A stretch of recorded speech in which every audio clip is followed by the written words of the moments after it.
मला आज आनंद होतोय की कामाठीपुरा पुनर्विकास हा आता मार्गी लागेल.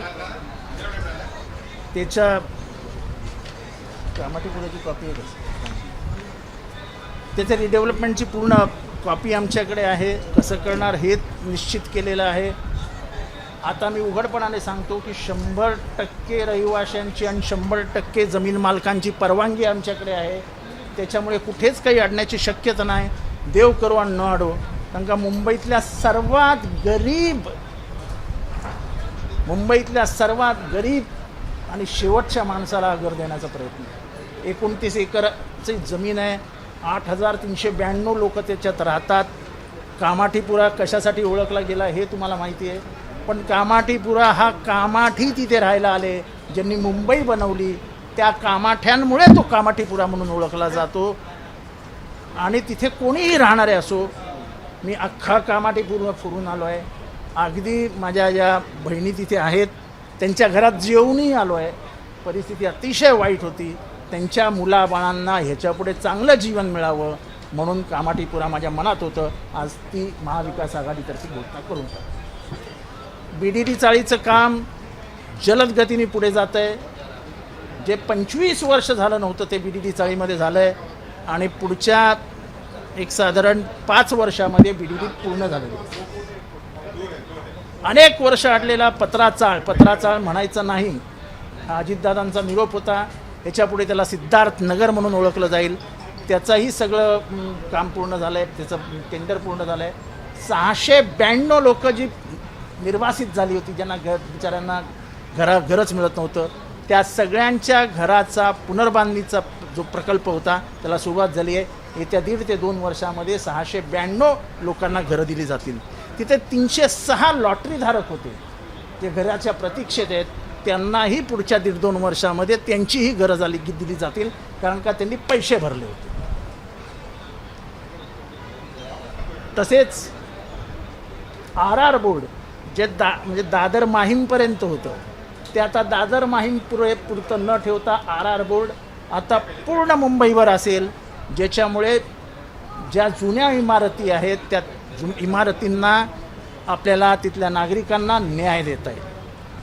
तसंच 69 साली आलेला कायदा म्हाडाचा सेसचा ह्याच्यावरती पुनर्विचार करून ज्या बिल्डिंगचं वय 35-40 झालं असेल त्या सगळ्यांना पुनर्विकास म्हाडाअंतर्गत त्यांना जे FSI द्यायचा आहे तो देण्याचा निर्णय आम्ही घेतलेला आहे. तुम्ही बोलू शकलो नाही कारण का खूप बोललो, त्यामुळे ते राहिलं. हा महत्त्वपूर्ण निर्णय मुंबईच्या साऊथ बॉम्बेला हा खूप महत्त्वपूर्ण निर्णय लागू होईल.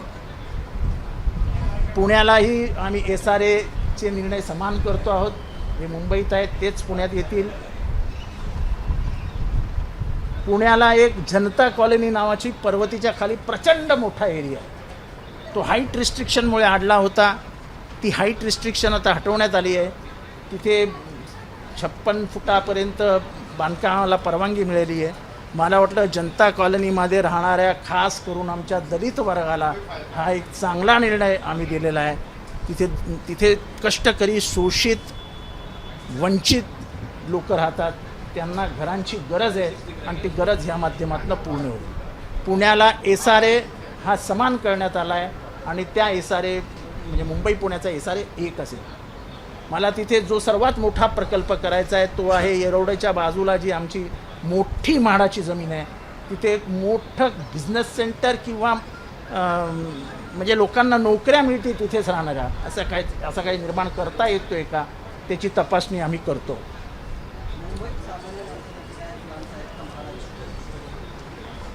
आता मी हे सगळे निर्णय जाहीर करून त्यांच्या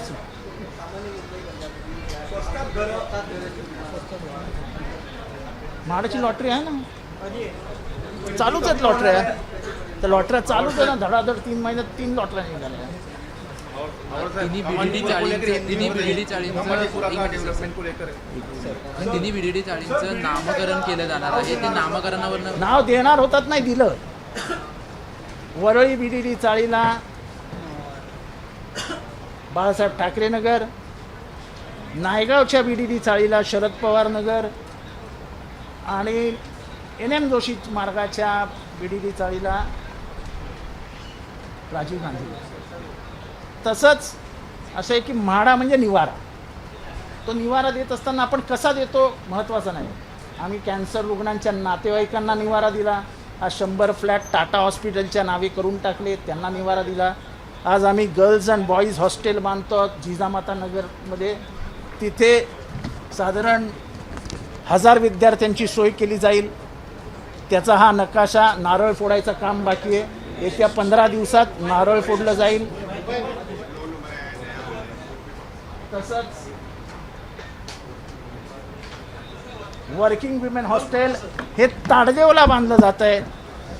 ह्यात वर्किंग वुमेन हॉस्टेलची सूचना जसं आमदारांनी केली आहे तसेच मी इथे सूचित करू इच्छितो, महाराष्ट्राला सांगू इच्छितो की मी गृहनिर्माण मंत्री झाल्यानंतर पहिल्यांदा मला जर कोणी सांगितलं असेल तर ते प्रतिभा वहिनींनी म्हणजेच शरद पवार साहेब यांच्या सुविद्य पत्नींनी हे मला सांगितलं होतं की वर्किंग वुमेन हॉस्टेलसाठी जितेंद्र काहीतरी कर. त्यांच्याच घराजवळ ताडदेव येतं हे अतिशय सुंदर वर्किंग विमेन्स हॉस्टेल बांधलं जाईल. त्यामध्ये 1000 महिलांना राहण्याची सोय असेल. तुम्हाला सगळ्या पत्रकार जेवढ्या गावावरनं येतात त्या सगळ्यांना एक तिथे आश्रय दिला जाईल. नंतर तळीये गावचं सामाजिक हे म्हणून आपण पूर्ण करतो. अशा प्रकारची घरं आपण बांधतो आहोत. ती 600 स्क्वेअर फीटची आहेत. त्याची तयारी पूर्ण झालेली आहे आणि ह्या तळीये गावचं काम आता नारळ फोडण्याचं बाकी आहे. ते लवकरच फोडून कामाला सुरुवात करू.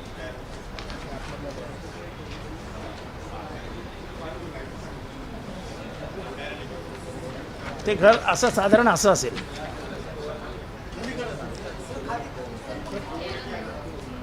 माझा चेहरा काय बघता आता? नवीन काय विचारायचं आहे?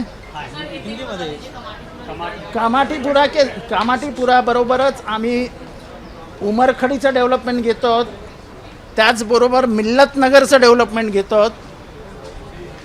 आणि सर्वात महत्त्वाचा जो तुम्ही विसरले आहात तो कि आम्ही 300 आमदारांना गोरेगावमध्ये घर देतो.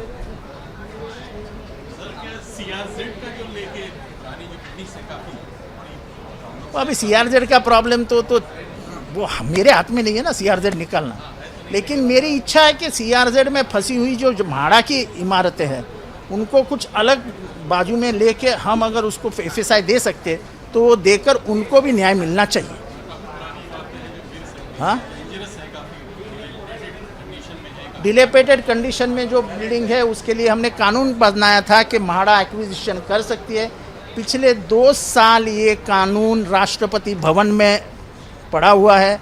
राष्ट्रपति अगर साइन करते हैं तो महाराष्ट्र मुंबई का पूरा बिल्डिंग इंडस्ट्री का मैथमेटिक्स बदल जाएगा. इसीलिए मैंने ही वो कानून लाया था. मैं आपके माध्यम से श्रीमान माननीय राष्ट्रपति जी को विनती करूंगा कि मुंबई के लिए बहुत कठिन अवस्था है. 5-5, 10-10 बिल्डिंगें गिरती है बारिश में, 100-200 लोग मर जाते हैं. ये कानून आएगा तो म्हाड़ा को एक्शन लेने में मदद होगी और म्हाड़ा एक्शन में उतर के डेवलपमेंट होगा. एक भी मौत के लिए हम जिम्मेदार नहीं रहेंगे. मैं फिर से एक बार बयान करता हूँ कि राष्ट्रपति जी अगर इस कानून को जल्दी साइन कर देंगे, उस पर जल्दी दस्तखत कर देंगे तो लाखों मुंबईकर इनके आभारी रहेंगे. सर, कमाठीपुरा के लिए सरकार ने आज बड़ा ऐलान किया, क्या पूरे विश्व में अगर मुंबई की जो कुछ पहचान है उसमें से एक पहचान है कामाठीपुरा. मुंबई में जितने भी पर्यटक आते हैं बाहर दुनिया से वो कामाठीपुरा में एक बार घूम के आते ही है. ये कामाठीपुरा इसको पहले लाल बाजार करके पहचानते थे. 1885 में इसकी डेवलपमेंट शुरू हो गई. लेकिन ये मेहनत का काम था, पत्थर उठाना, मिट्टी डालना, क्योंकि बम्बई 7 बेटों में बटी हुई थी, उसको जोड़ना था और बम्बई बनाना था. तो ब्रिटिशों ने ये सोचा कि ये काम कौन करेगा. तो ब्रिटिशों ने पूरे भारत में सर्वे किया, रिसर्च किया और तब उनको पता चला कि सबसे मेहनत का काम और पत्थर का काम कौन करता है. तो वो काम में एक गांव में रहते थे, उनके उठाकर यहाँ लाया गया, यहाँ बसाया गया. उन्हीं लोगों ने रेलवे स्टेशन बनाया, उन्हीं लोगों ने म्यूनसिपल कॉरपोरेशन बना, मुंबई म्यूनसिपल कॉरपोरेशन बनाई। मुंबई को बनाने में सबसे बड़ा योगदान किसी का है तो कामाठी लोगों का है। आपको कामाठी लोगों की पहचान नहीं है। आपकी बिल्डिंग बनते वक्त अगर आपने देखा होगा, जब आरएमसी का ज़माना नहीं था तब रेती, खड़ी, मिट्टी, ये सब ये कामाठी औरतें जो ऐसा ऐसे झुम्मर लगे होते थे वो बेचारी उठा करके जाती थी। वो बच्चे लोग उनके वही खेलते थे। बांधकाम मजूर जो थे वो कामाठी थे। तो आज 29 एकड़ पे बसा हुआ गरीबों का यानी मुंबई का सबसे गरीब एरिया जो है, जो कहीं वजह से जाना जाता है, उनके जो हालात है वो आप देख भी नहीं सकते। मैं जाके उधर खाना खा के आया। अमीन पटेल के मेहरबानी से ये पूरा लेआउट तैयार है और अगर ऊपर वाले ने चाहा तो आने वाले 3 महीने में उसका भूमि पूजन हो जाएगा।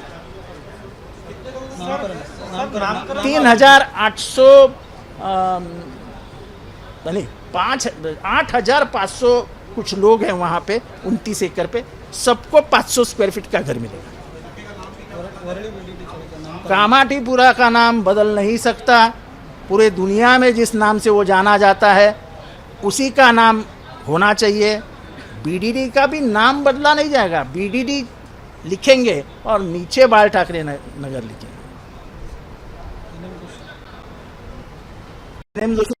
सांगितलं ना बाबा, वर्ली का नाम बाल ठाकरे नगर रखा जाएगा, नायगांव का नाम शरद पवार नगर रखा जाएगा और एनएम जोशी मार्ग पे जो बीडीडी है उसको राजीव गांधी नगर कहा जाएगा। अजून काय है? आप चिंता मत करिए मेरे पत्रकार भाइयों और बहनों, आपके लिए भी घर की व्यवस्था करने की जिम्मेदारी मैं लेता हूँ। मुझे 6 महीना दीजिए, कम से कम 500 लोगों के लिए एक प्लॉट में आपको निकाल के दूंगा। फक्त माझ्या विरुद्ध बातम्या नाही लावायच्या।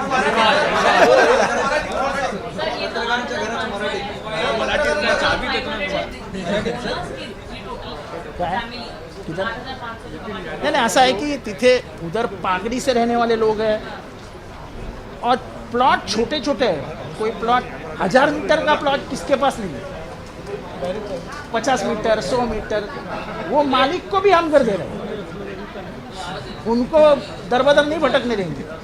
वहाँ पे एक भी आदमी बिना घर के नहीं रहेगा और इसीलिए म्हाडा को उन्होंने 100% कंसेंट दिया।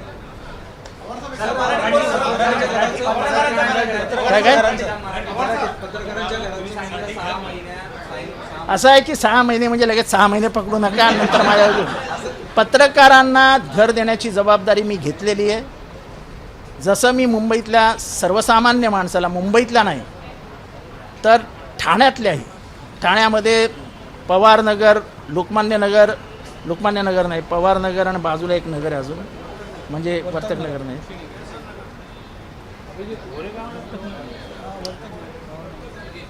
काशीनाथ घाणेकरच्या समोर जी नगरं आहेत त्या सगळ्या नगरांचा पुनर्विकास केला जाईल।